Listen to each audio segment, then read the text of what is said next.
Hari ni Fira nak buat vlog untuk bawa korang ikut Fira pergi hosting tournament Malaysia Esports League. Okay? Ada 25 kali ini, rasanya kasih kita dah kayak begini.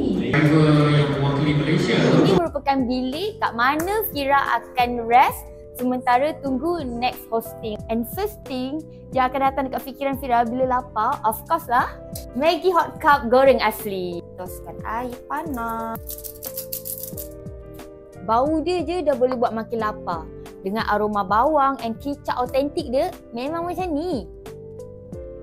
Siap ada rasa goreng klasik, kaya dengan umami.